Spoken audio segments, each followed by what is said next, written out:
My dear associate, good evening. Smart Baru number 1. तो lockdown 31 मई तक extend कर दिया गया। Stay home, stay safe, social distancing मान के चलना पड़ेगा। अभी हम लोग लॉकडाउन के साथ ही चलना पड़ेगा, मतलब लॉकडाउन, कोविड-19 लॉकडाउन, इस सब का साथ लेके ही हमारा काम हमको करना पड़ेगा। अभी हमें पता नहीं है कि कोविड-19 का ये जो खतरा कितना दिन रहेगा, कब तक ये जाएगा, केवल हम नहीं, किसी को पता नहीं है। तो ये कोरोना को लेके ही हमको काम करना है।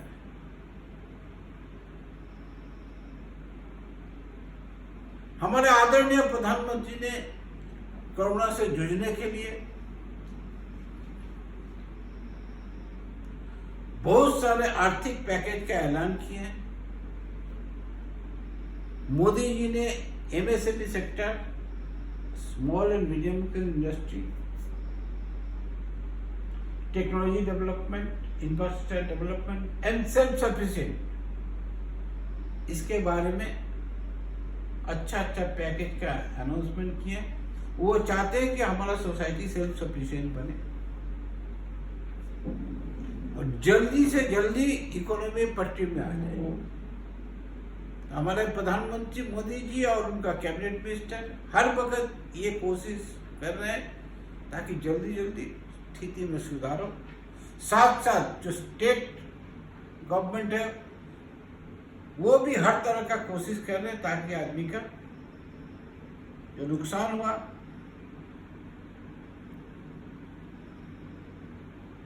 उनमें परिवर्तन हो, उनका जिंदगी पटरी में आए, उनका इनकम में इजाफा हो, हर तरह का सुविधा का प्रबंध किया जाए ताकि आदमी का मुसीबत थोड़ा कमती हो जाए, हर इंसान को थोड़ा राहत मिले। इस बारे में काफी काम हो रहा, काफी चर्चा हो रहा। खाली हमारा देश नहीं, all over the world economy में काफी धक्का हो रहा, काफी नुकसान हुआ इकोनॉमी। शेयर मार्केट में लगातार डाउन हो रहा। हर government including our government also trying their best effort लगा रहे हैं ताकि हमारे स्थिति में सुधार आए, इकोनॉमी पर बल मिले, इकोनॉमी पर ताकत मिले। हर मुमकिन कोशिश जारी है। तो इसी का बीच में हमें काम भी करना है। आज एक नया टॉपिक लेकर आप सबसे बातचीत करने की, वो क्या है? Opinion and fact. ओपिनियन एक चीज होता है, फैक्ट एक चीज होता है, लेकिन ये जो डिफरेंस है दोनों में अक्सर हम लोग भूल जाते हैं। हमारे एसोसिएट ओपिनियन और फैक्ट्स, ये दोनों में अंतर कभी कभी नहीं समझ पाते हैं। इसके बारे में थोड़ा खुलकर चर्चा करें तो अच्छा होगा। जब मैंने बैंक ऑफिसर था उस समय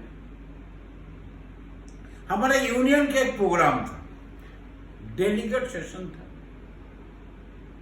तो हम लोग क्या करते थे, हावड़ा स्टेशन में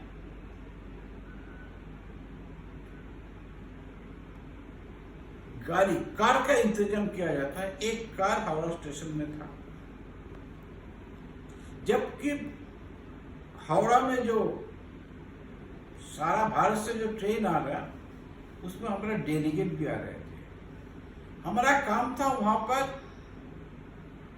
कार लेके खड़ा रहना और 2-3 डेलीगेट एक साथ करके कार लेके उनको होटल में पहुंचाना, यही हमारा ड्यूटी था। तो हम क्या किए, हावड़ा स्टेशन में जो स्टैंड है टैक्सी का, गाड़ी का, कार का, वहां पर एक ड्राइवर लेके खड़ा थे, क्योंकि जब इस तरह का प्रोग्राम होता है हम लोग का, हर लीडर को कुछ कुछ जिम्मेदारी संभालना पड़ता है। तो हमारा ड्यूटी था, हमारा जिम्मेदारी था हावड़ा स्टेशन वहां से डेलीगेट को रिसीव करके होटल में पहुंचा।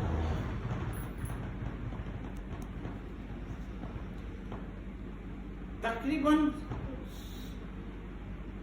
4, 4:30 बजे, 5 बजे, मतलब शाम होने वाला ही था, शाम नहीं हुआ था, लेकिन उसी समय एक ट्रेन आया हैदराबाद से। वहां से हमारे डेलीगेट आ रहे थे, लीडर ऑफिसर डेलीगेट। ये जो ऑफिसर का डेलीगेट सेशन था, देश का हर प्रांत से ऑफिसर डेलीगेट लोग आ रहे थे। तो सुब्रमण्यम, पूरा नाम उनका भी याद नहीं है, मिस्टर सुब्रमण्यम बोल के एक ऑफिसर थे। वो हैदराबाद कोस्टल एरिया में रहते थे, वहां पर आंध्र प्रदेश में कोस्टल एरिया के रहने वाले थे। वहां पर काफी गर्मी होता है, हम जानते हैं।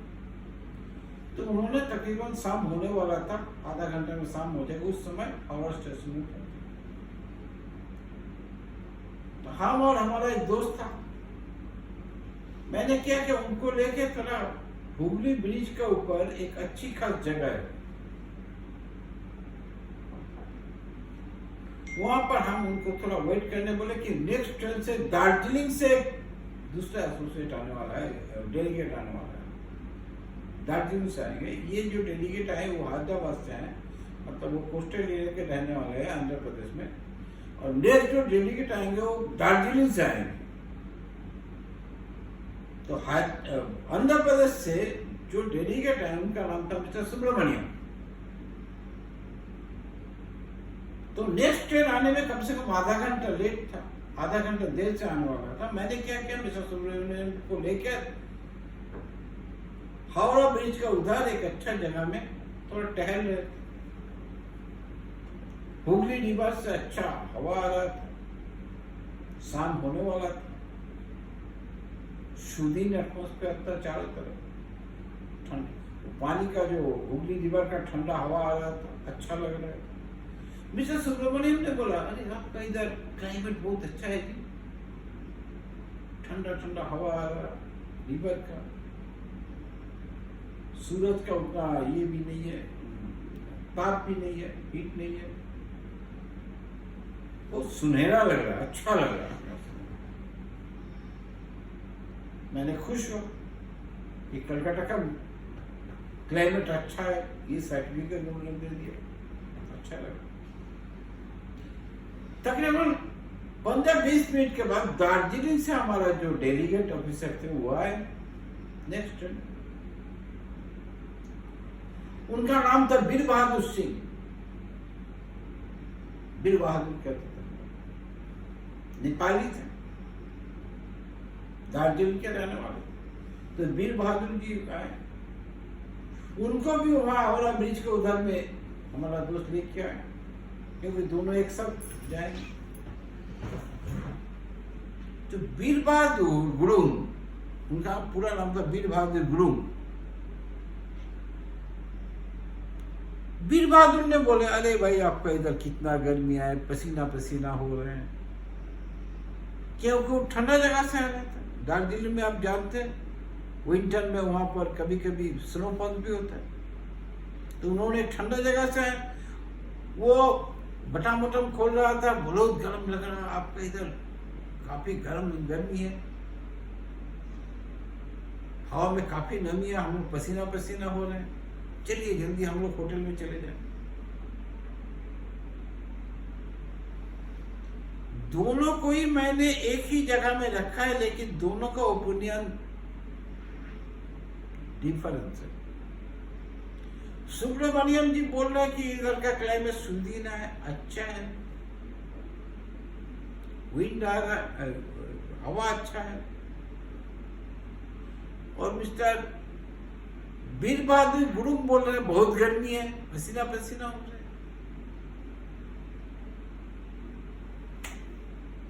आप किसका बात विश्वास करेंगे बोलिए? वीर बहादुर गुरु झूठ बोल रहे हैं क्या? सुब्रमण्यम साहब भी झूठ बोल रहे हैं क्या? ये लोग झूठ नहीं बोल रहे, ये अपना अपना ओपिनियन दे रहे हैं। अब मान लीजिए आपका एक कंप्यूटर, एक छोटा सा सॉफ्टवेयर पार्ट्स बनाना है, उसके लिए 20 से 25 डिग्री एवरेज टेम्परेचर चाहिए। आप एक कंप्यूटर का पार्ट्स बनाना चाहते हैं जिनके लिए एवरेज टेम्परेचर लगेगा 20 to 25 डिग्री। आप किसका बात पर यकीन मानेंगे, विश्वास करेंगे? मिस्टर सुब्रमण्यम और वीर बहादुर सिंह। जब बड़ा डिसीजन लेना है, जब आप बड़ा कुछ सोच रहे हैं, तो ओपिनियन काम में नहीं आएगा। आपको अलीपुर वेदर ऑफिस में जाना है, वहां जाके पूछना है भाई कलकत्ता का एवरेज टेम्परेचर क्या है। मतलब जब हम कुछ बड़ा सोच रहे हैं तो अब हमको ओपिनियन पर विश्वास नहीं करना है, हमको फैक्ट्स में विश्वास करना है। हमको फैक्ट जानना जरूरी है। ये बात का जिक्र मैंने अभी क्यों किया? इसलिए किया कि हमारे जो एसोसिएट है स्मार्ट वैल्यू में, वो भी कभी कभी ओपिनियन में ज्यादा भरोसा करते हैं, फैक्ट भूल जाते हैं। नतीजा क्या होता है? डेवलपमेंट हो नहीं पाता है। चलिए इसके बारे में थोड़ा खुल के चर्चा करें। मैंने एक आदमी को, एक नया तकरीबन 22-23 साल का लड़का है, उनसे पर्सपेक्टिव के लिए गया। उन्होंने बोला आपका प्रोजेक्ट अच्छा है, लेकिन इस शहर में हमारा जान पहचान अच्छा ज्यादा नहीं है। हमारा दोस्त रिलेटिव नहीं है, हम नए नए आए हैं, हमसे कैसे होगा? ये है उनका ओपिनियन। फैक्ट्स क्या है? आपको 2 आदमी को लीडर बनाना है, ये सुनो। तो जरूरी नहीं है कि आपको 100 आदमी से मिलना है, जरूरी नहीं है कि आपको बहुत सारे दोस्त होना चाहिए, नहीं, ये सब को जरूरी नहीं। आपको 2 लीडर चाहिए। 100 आदमी देखिए आप क्या करेंगे? आपको 2 आदमी को लीडर बनाना। और एक पर्सपेक्टिव का लिए गया नया आदमी से, एक यंग लड़का, तकरीबन 30 ऐसा उम्र हो, एज हो। वो गांव वाले थे। उन्होंने बोला हम तो लोकल लैंग्वेज में पढ़ाई लिखाई किए, पढ़ाई लिखाई में उतना तेज भी नहीं है, अंग्रेजी हमको अच्छा आता नहीं है, आदमी को कन्विंस हम नहीं कर पाएंगे, ये काम हमसे नहीं होगा। फैक्ट्स क्या है? यहां हम लोग अंग्रेजी एग्जाम लेंगे क्या?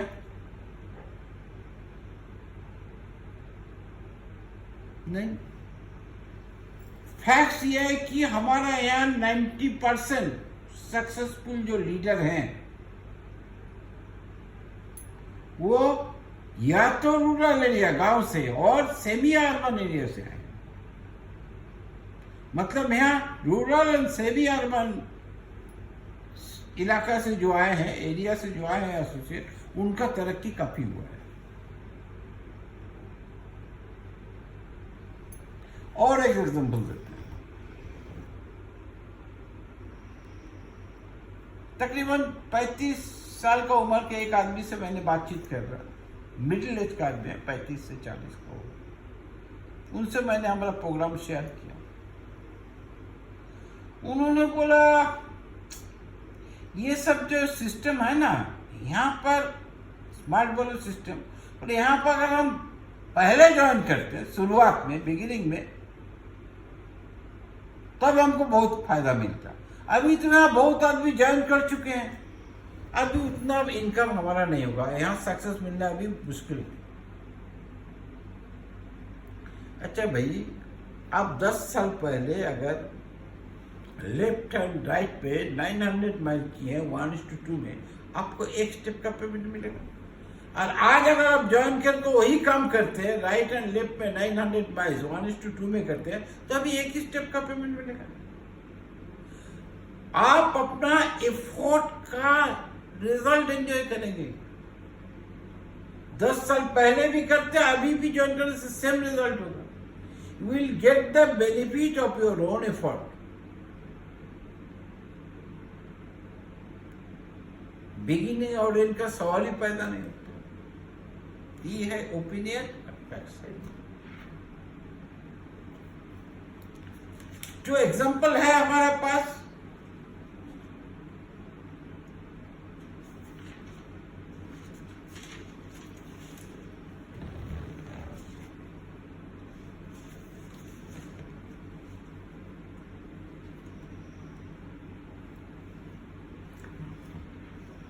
क्योंकि एक एक एग्जाम्पल बहुत मैंने हंसी लगेगा, आपको मजा आएगा, इतना सब एग्जाम्पल हमारा साथ है, इसलिए हम थोड़ा जो एक्सपीरियंस हमारा साथ हो उसका बारे में ही चर्चा करें।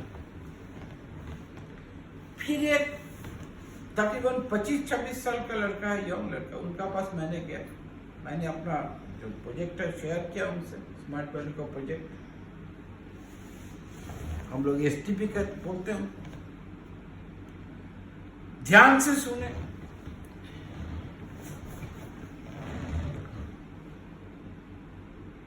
ज्वाइन भी किया। एक दिन हमको बोल रहा, सर ये काम लगता है हमसे नहीं होगा। क्यों नहीं होगा? हमको थोड़ा लज्जा होता है किसी को इनवाइट करने, जब जाते हैं हमारा लज्जा होता है, इनवाइट नहीं कर पाते।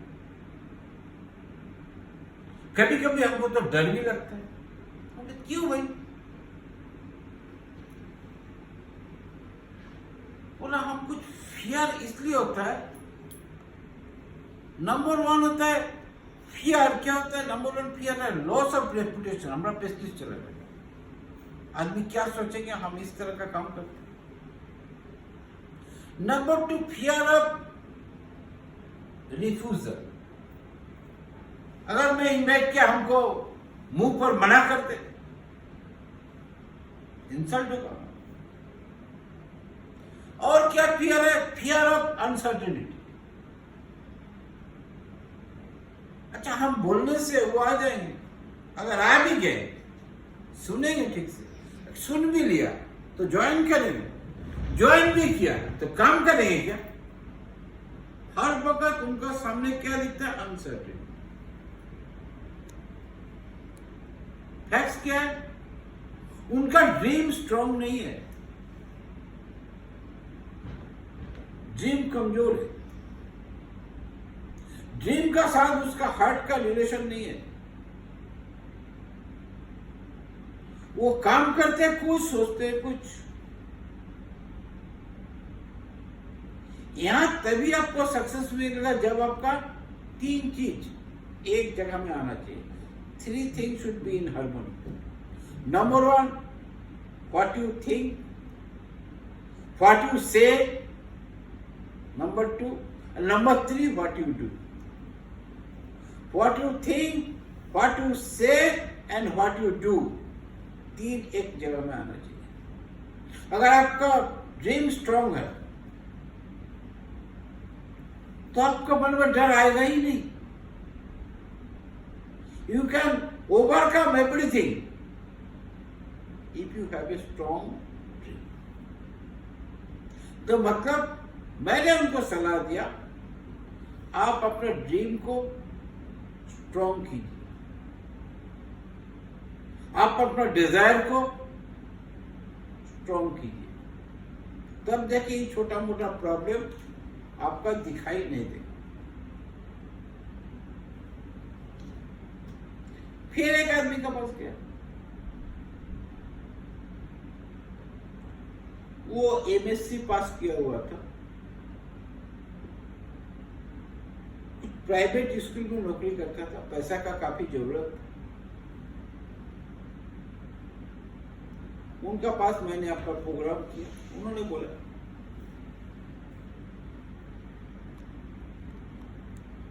कि एक बात आपको बोलूं।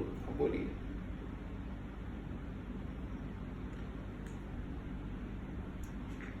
हमरा तो इनकम का जरूरत है, ज्वाइन भी मैंने करूंगा तो हो गया, और क्या बात है। मैं नहीं, लेकिन हमको कुछ डाउट है। क्या डाउट है? बोलिए। बोले मैंने सुना है, बहुत आदमी ने हमको बोला, सलाह दिया कि सक्सेस सबको नहीं मिलता है। हाँ, ये कहना ठीक है कि स्मार्ट वैली में जो जिन्होंने अच्छा काम कर रहे हैं उनको काफी सारे सक्सेस हो रहा, परमिट मिल रहा, पैसा भी मिल रहा, अपना कार भी है, अपना अच्छा मकान भी है, ये सब तो ठीक है, लेकिन सक्सेस सबको नहीं मिलता है। ये उनका ओपिनियन। फैक्ट्स क्या है? उन्होंने जिस आदमी उनसे बात किया कि सक्सेस सबका लिए नहीं है, उन्होंने अपना ओपिनियन दिया। फैक्ट्स क्या है? अच्छा, आप एक जगह दिखाइए जहां सब कुछ बराबर का सक्सेस मिलता है। लॉ पास किए, सेम यूनिवर्सिटी, सेम कॉलेज, हर वकील को एक ही किस्म का सक्सेस मिलता है। हमारा देश में ननी पालकी वाला, जेठ मलानी, अशोक सेन जैसा लॉयर कितना बने? उन लोग को भी तो क्वालिफिकेशन हुई है, LLB। आप अपना घर का सामने जो कोर्ट है वहां जाके देखिए, एक लॉयर एक बार खड़ा होगा तो 1 लाख लेंगे, सेकेंड लॉयर 50,000, और एक लॉयर है 10,000, और एक लॉयर ऐसा भी है कि आदमी ढूंढ रहा कहां पर एफिडेविट मिलेगा, 500 रुपये उनको चाहिए। बढ़िया से आप खबर लीजिए, देखिएगा ये जो 4 लॉयर एक ही कॉलेज से, एक ही यूनिवर्सिटी से पास हुए, तो सबका लिए सक्सेस बराबर है क्या? आप देखें मोहल्ला में MBBS MD डॉक्टर, एक MD डॉक्टर को दिखाने के लिए 3 महीना आपको कतार में रहना पड़ेगा, 3 महीना बाद वो टाइम देगा। और एक MBBS MD है जो डेली 5 पेशेंट भी नहीं मिलता ठीक से। पहला जो MBBS MD है जिसको दिखाने के लिए 3 महीना कतार में खड़ा रहना पड़ता, उनका फी है 1200 रुपया। और जो MD को 5 मरीज, 500 पेशेंट भी नहीं मिलता, उनका फी है सिर्फ 500 रुपया। लेकिन दोनों सेम मेडिकल कॉलेज से पास किए।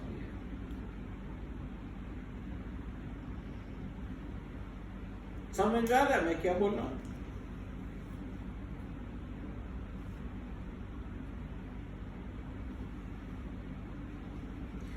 BA पास करके किसी को IAS का नौकरी मिलता है, किसी का सिविल सर्वेंट का नौकरी मिलता है, किसी को IPS मिलता है, किसी को क्लर्क का नौकरी मिलता है BA पास करके, और कोई BA पास करके किसी को पियोन का नौकरी भी मिल जाता है, और ऐसा भी बहुत BA पास है जिसको नौकरी ही नहीं मिलती।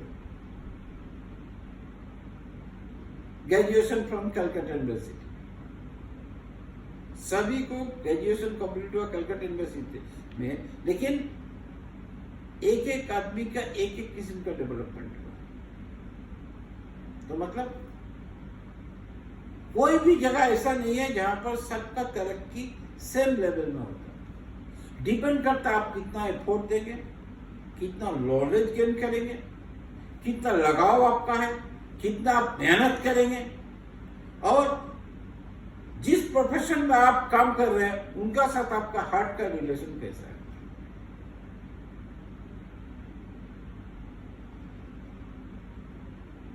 आप अगर किसी का दबाव में आके कोई कैरियर चूज कर लिया, मतलब वहां आपका रिजल्ट अच्छा नहीं। जिस काम आप खुशी से करेंगे, जिसमें आपको आनंद मिलेगा, वही काम में आपको ज्यादा सक्सेस मिलेगा। तो फैक्ट्स क्या है? जिस काम में आपको आनंद मिलेगा, जिस काम का साथ आपको हार्ट का रिलेशन है, जिस काम करने में आपको मजा लगता है, एनर्जी अच्छा लगता है, एनर्जी मिलता है, खुश होते हैं, उस काम में आपका सक्सेस ज्यादा होगा।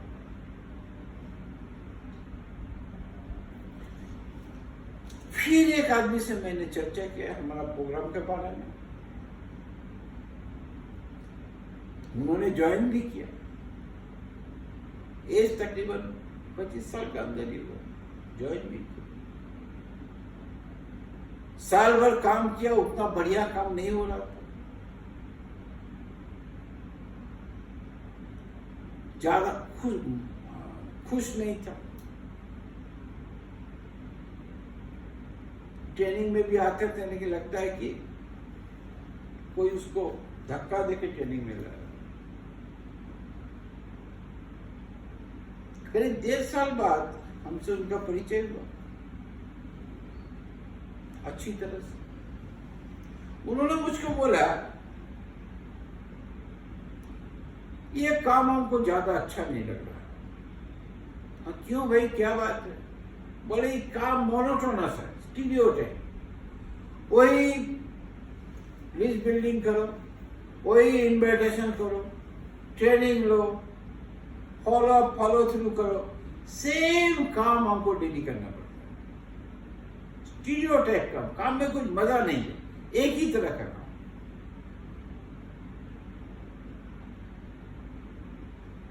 इसलिए हम जब ट्रेनिंग में आते हैं, हम जानते हैं कि ट्रेनिंग में क्या क्या होगा। 4 बेसिक लेके बात होगा, 3B 3C 3V लेके बात होगा, कैसे इन्वाइट करना है सिखाया जाएगा। वो सेम डेली हम जो ट्रेनिंग लेते हैं, जब भी लेते लगता है कि हमको सेम थिंग है। बाहर में भी मतलब कोई कलरफुल काम नहीं है,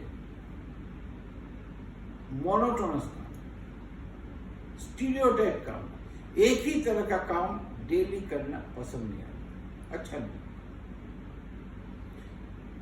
ये उनका ओपिनियन है। फैक्ट्स क्या है? एक हिस्ट्री का टीचर, उन्होंने एमए पास किया हिस्ट्री लेके, क्या क्या पढ़ा? हिस्ट्री पढ़ा। पानीपत का पहली लड़ाई, पानीपत का सेकेंड लड़ाई, सिपाही म्यूटिनी, बाबर का बेटा हुमायूं का बेटा अकबर, यही सब तो।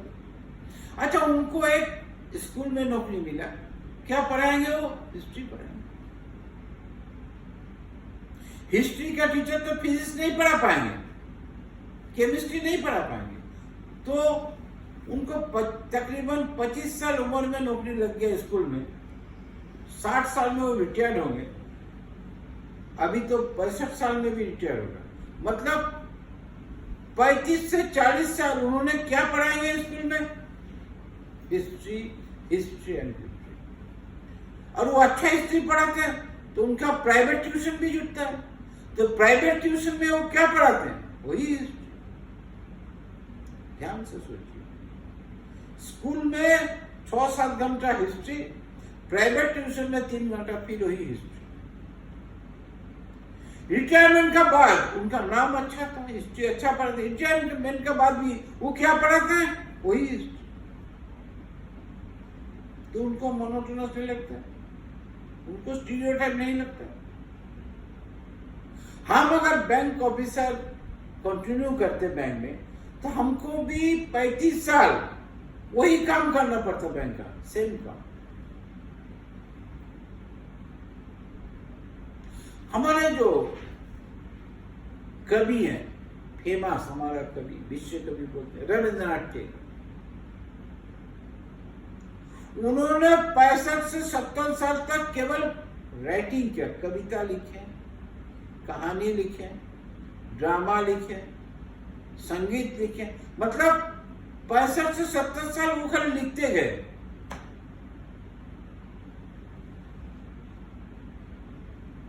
कवि, साहित्य। अच्छा, वो क्यों नहीं बोरिंग फिर बोर्ड फीलिंग उनको क्यों नहीं हो, वो क्यों नहीं बोले भाई इतना स्टीरियोटाइप का काम, एक ही काम हम नहीं करेंगे। अगर टैगोर ने तकरीबन 20-25 साल कविता कहानी लिखने का बाद वो तो भाई ये सब हम नहीं करेंगे, अब हम फुटबॉल खेलेंगे, तो रविंद्रनाथ हो पाते हैं? नहीं। हमारे जो फेमस प्लेयर थे,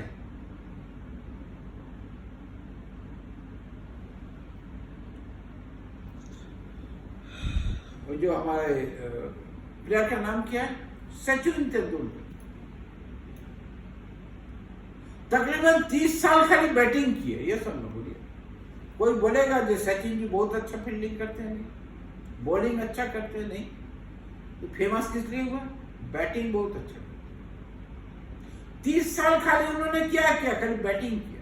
ये सब तो वो क्यों बोर्ड नहीं फिल किया, उनको क्यों नहीं लगा कि स्टीरियोटाइप एक ही काम डेली करना पड़ता है? समझ में आ रहा? जो आदमी ऑफिस जा रहे हैं 30 से 35 साल, उनको खाली ऑफिस में जाके सेम काम ही करना पड़ता है, वो बोर्ड फील नहीं करते। आप कितना दिन हुआ ज्वाइन किए हैं? मुश्किल से 1-1.5 साल हुआ। 1.5 साल में आपको लग रहा है कि बोर हो रहे हैं, मोनोटोनस लग रहा है, क्यों भाई? आप थोड़ा फैक्ट्स को देखिए, ओपिनियन पर मत जाइए, फैक्ट सोचिए कि जो भी काम जो कर रहे हैं उनको सेम काम 30-40 साल 50 साल भी करना पड़ता है। ऐसा नहीं मिलता है कि हर वक्त एवरी मंथ हमको दूसरा कुछ काम मिले, दूसरा कुछ काम करना, दिस इज नॉट पॉसिबल। आपको एक्सपर्ट होना है तो सेम टाइप का काम में ही एक्सपर्ट होना है। मेडिसिन लाइन में देखिए, जो आंख का डॉक्टर है वो सिर फोड़ने से देखेंगे वो पेशेंट को नहीं, वो बोला भाई आंख में कुछ प्रॉब्लम है था हमारा पर्सन, तो जो आंख का डॉक्टर है वो 30-40 साल खाली आंख ही देखते हैं। ये समझो, ठीक बोल रहा है? तो वो तो बोर्ड नहीं फिल करते, उनको तो ये नहीं लगता कि मोनोटोनस है। मरते दम तक वो खाली आंख ही देखते हैं। आई स्पेशलिस्ट जो हड्डी का डॉक्टर है 50 साल खाली हड्डी देखते हैं, टूटा ही नहीं, अगर टूट गया उसको मरम्मत करते, एक ही काम है हड्डी देख। वो हार्ट को डॉक्टर नहीं हो, हार्ट में अगर कोई प्रॉब्लम हुआ, प्रेशर हाई हो गया, उनका पास जाने से कोई फायदा नहीं है, क्योंकि वो नहीं देते। वो खाली हड्डी का जो गड़बड़ है, हड्डी में कुछ हुआ वही का उसका ही डॉक्टर है, उसमें वो एक्सपर्ट है। तो वो जो डॉक्टर है हड्डी का, वो तो 30-40 साल वही काम कर रहे हैं। कोई डॉक्टर है 50 साल वही काम कर रहे हैं। हार्ट स्पेशलिस्ट जो फिजिशियन है, हार्ट का माने नहीं उनका पास नॉलेज, 50 साल वो खाली हार्ट का पेशेंट को ही ट्रीटमेंट करे, वो बोर्ड नहीं फिट कर सकते, उनका स्टीरियोटाइप नहीं लगता। आपको क्यों लगता है? मैंने दीज आर ओपिनियन, मैंने फैक्ट बोल दिया। तो माय डियर एसोसिएट,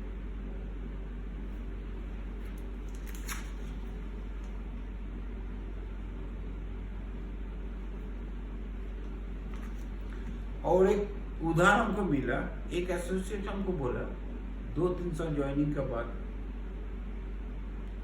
सर ये काम इजी नहीं है, हमको नहीं लगता ये काम इजी है। हमको क्यों नहीं लगता है? ये सक्सेस मिलना बहुत डिफिकल्ट काम है, इजी नहीं है। हमारा कौन सा काम इजी है आप थोड़ा बताइए। हमारा शहर में एक आदमी है जो 2.5 घंटा डेली पे एंजॉय करते हैं रोज, बड़ा शहर में पहुंचते हैं, वहां तकरीबन 9 घंटे ड्यूटी करके फिर 2.5 घंटा ट्रेन में घर लौटते हैं। मतलब उनको डेली 9 घंटा ऑफिस में, 5 घंटा ट्रेन में, कितना हुआ? 14 घंटा काम करना पड़ता है। क्या वो इजी काम है? Is it very easy? एक लॉयर घर से 9 बजे निकलते हैं, 10 बजे कोर्ट पहुंचते हैं, 5 बजे से तक कोर्ट में रहते हैं, फिर घर में लौटते हैं। लौटने के बाद वो क्लाइंट आना शुरू करते हैं। एक तरफ वो लॉयर का किताब पढ़ रहा है, दूसरा तरफ क्लाइंट को देख रहे हैं। 10 बजे तक वही काम करते हैं। तो घर से निकला 9 बजे, घर पहुंचा 6 बजे, और 6 बजे से 10 बजे तक क्लाइंट मीट। कितना टाइम काम है? 15-16 घंटे। क्या ये काम इजी है क्या? ये जो फुटबॉल खेलते हैं, 5 साल उम्र से वो खेलना शुरू करते हैं, प्रैक्टिस शुरू करते हैं। उनका साथ जिम करना पड़ता है, सही खाना खाना पड़ता है। उसका बाद 10-15 साल ये ट्रेनिंग के बाद, कोचिंग के बाद उनको बड़ा खेल में चांस मिलता है। पहले तो लोकल, देन डिस्ट्रिक्ट, देन बड़ा क्लब उसको बुलाता है। तो एक 15-20 साल मेहनत करने के बाद उनको एक बड़ा टीम में चांस मिलता है। वहां जाकर भी खेल रहे या नहीं रहे, हर जगह तुमको जिम में 2-3 घंटे प्रैक्टिस करना है। कोच उनका आता है, वो प्रैक्टिस कराते हैं। खेल हो या नहीं हो, 6 घंटे उसको प्रैक्टिस करता है, और खेल का दिन तो जबरदस्त प्रोग्राम है ही। तो क्या वो काम भी इजी है क्या? एक ग्रोसरी शॉप मोहल्ला में, उसका शॉप में कितना सामान रहता है? 150-200 किस्म का सामान रहता है। उसका नाम याद रखना, उसका कीमत याद रखना, उसका एक्सपायरी डेट कब है ये भी याद रखना है। कभी उसका दाम बढ़ता है, कभी घटता है। नंबर 1। नंबर 2, तकरीबन वो 8 बजे दुकान खुलता है, 1 बजे तक रहता है। 8 से 1 बजे मतलब 5 घंटा। शाम को 5 बजे दुकान खुलते हैं, कम से कम 10 बजे तक खुला रहता है। 5 घंटा कितना हुआ? 10 घंटा काम, और वही एक ही काम। ये जो डेली 10 घंटा वो मेहनत कर रहे हैं, फ्यूचर क्या है? आप लोकल जो ग्रोसरी शॉप का ओनर है उसको देखें, फॉरेन जा रहे हैं, उसके पास गाड़ी है, कोई हालत से उनका चलता है। उसका काम में भी कितना मेहनत करना पड़ता है। और 1-2 साल नहीं, जब तक उसको खाना पीना है ग्रोसरी वाले को, जब तक जिंदा रहेगा। 22-23 साल उम्र में वो दुकान में बैठ जाते हैं, और 70 साल तक वही दुकान में रहते हैं। ठीक बोल रहे हैं कि नहीं? वो काम क्या इजी है? अरे सबसे इजी हमारा स्मार्ट वैल्यू का काम है। यहां आप जी जान लगा के 5 साल मेहनत कीजिए, जिंदगी भर आपको इसका मुनाफा मिलेगा, जिंदगी भर आपको प्रॉफिट मिलेगा, लाभ होगा। ये छोड़ के आप किसी भी काम कीजिए, आपको 35 साल 40 साल काफी मेहनत करना पड़ेगा, और वो रकम नहीं मिलेगा जो स्मार्ट वैल्यू से मिलेगा। तो माय डियर एसोसिएट, एक लास्ट एग्जांपल देते हैं। अचानक याद आ गया, वो क्या है? फिर ओपिनियन एंड फैक्ट्स। एक आदमी 2-3 साल यहां काम करने के बाद बोल रहा है कि यहां सबको सक्सेस नहीं मिलता, बहुत आदमी यहां फेलियर हो जाते हैं। गारंटेड सक्सेस यहां पर कुछ नहीं है। इसलिए अच्छा है कि दूसरा काम करते तो अच्छा होता। मैंने उनको पूछा गारंटेड सक्सेस ओपिनियन में क्यों जाते हैं, फैक्ट्स थोड़ा देखिए। फिर उन्होंने बोला यहाँ आने का पहले हमारा मुसेरा भाई यहाँ काम करते थे, उन्होंने फेल कर दिया, छोड़ दिया। उन्होंने मैंने यहाँ आने के पहले सलाह दिया था कि भाई देखो मैंने यहाँ फेल कर दिया, तुमको वहां नहीं जाना है, काम तुमसे नहीं होगा। मैंने बोला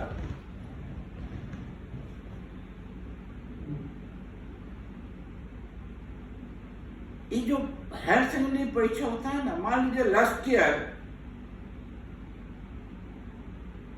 या 2 साल पहले आपका मुसेरा भाई एचएस एग्जाम दिया, फेल कर गया, तो अब आप क्लास 10 में पढ़ रहे हैं।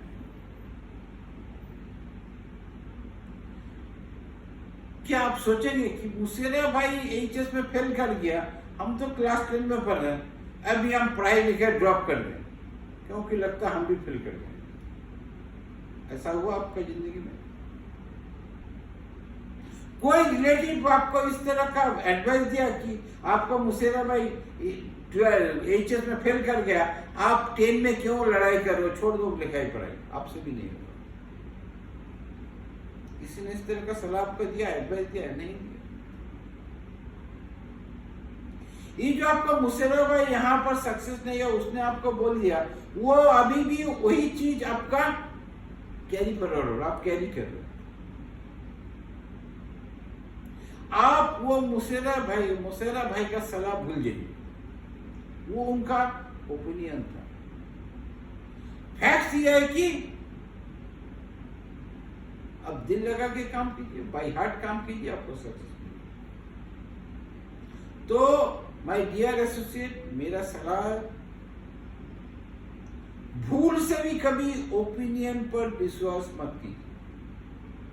ये बात नहीं है कि जो ओपिनियन दे रहे हो झूठ बोल रहे हैं, ऐसा हम कभी नहीं बोला।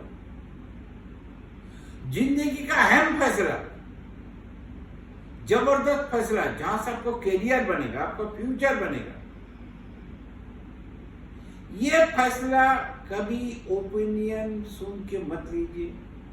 ये फैसला आप फैक्ट्स को पहले समझिए, तब जाके फैसला लीजिए। Any decision, any great decision, any कोई भी महत्वपूर्ण डिसीजन जो आपसे कैरियर से रिलेटेड है, आपका फ्यूचर से रिलेटेड है, वो डिसीजन हर वक्त फैक्ट्स का अनुसार लीजिए। ओपिनियन पर भरोसा मत कीजिए। फैक्ट्स को समझिए, फैक्ट्स क्या बोलता है उसको देखिए, तब जाके आप डिसीजन लीजिए। 100% आपको सक्सेस मिलेगी। तो आज इतना ही रहे। Wish you all the best. Good night.